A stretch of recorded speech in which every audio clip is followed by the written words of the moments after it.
বিভিন্ন দাবি দাওয়া তুলে দেশকে বিভাজন না করার আহ্বান জানিয়ে বিএনপি মহাসচিব মির্জা ফখরুল ইসলাম আলমগীর বলেছেন, দেশ বাঁচাতে দরকার দ্রুত নির্বাচন।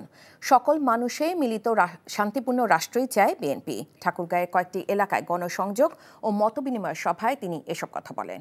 ঠাকুরগাঁয়ের লুৎফর রহমান মিঠুকে সাথে নিয়ে সাদরিনা খন্দকারের রিপোর্ট। জাতীয় নির্বাচনকে সামনে রেখে ঠাকুরগাঁওয়ের বিভিন্ন এলাকায় দ্রুত নির্বাচন বাস্তবায়ন সহ সংশ্লিষ্ট নানা বিষয়ে গণসংযোগ ও মতবিনিময় করেন বিএনপি মহাসচিব মির্জা ফখরুল ইসলাম আলমগীর। এ সময় বিএনপি মহাসচিব মির্জা ফখরুল ইসলাম আলমগীর পিআর সহ বিভিন্ন দাবি নিয়ে আন্দোলন কিংবা বিশৃঙ্খলা সৃষ্টি না করে দ্রুত নির্বাচন বাস্তবায়নের আহ্বান জানান। দয়া করে দেশটাকে বাঁচান, এখন আর বিভাজন সৃষ্টি করবেন না, এখন আর বিভিন্ন রকম দাবি দাওয়া তুলে যে গণভোট সভা হবে নাইলে হবে নি, এই পিআর হতে হবে না হলে ভোট হবে না। যে আপনারা এই সমস্ত দাবি দেওয়া এখন বন্ধ রেখে, এবং কিছু প্রতিষ্ঠান আছে তারাও দাঁড়ায় দাবি দেওয়া তুলছে, উদ্দেশ্যটা ভালো না, নির্বাচনটাকে বন্ধ করতে চায়।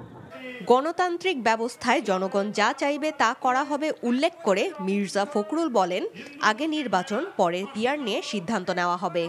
রাজনৈতিক দলগুলোকে বলবো, কেন্দ্রে দয়া করে আপনারা এখন দাবি দেওয়া তুলে, বিভিন্ন রকম দাবি দেওয়া তুলে জনগণের যে অধিকার তাদের নির্বাচন করে সরকার প্রতিষ্ঠা করবার, সেই অধিকার থেকে তাকে বঞ্চিত করবেন না। সেগুলো আমরা পরে ইলেকশনের পরে করতে পারবো, যে আলোচনাগুলো নিয়ে তর্ক বিতর্ক যা কিছু আছে আমরা করতে পারবো, তাই না? গণসংযোগে ঠাকুরগাঁও সদর উপজেলার বেশ কয়েকটি ইউনিয়নে মতবিনিময় সভা করেন বিএনপি মহাসচিব। তিনি বলেন, গত 15 বছর ফ্যাসিস্ট সরকারের দুর্নীতি অপশাসন থেকে দেশকে বের করে আনতে প্রয়োজন গণতান্ত্রিক শাসন ব্যবস্থা। সরকারকে সরিয়ে গণতন্ত্রে যাওয়ার জন্য নতুন একটা পথ তৈরি করেছে। সাদরিনা খন্দকার, এনটিভি নিউজ।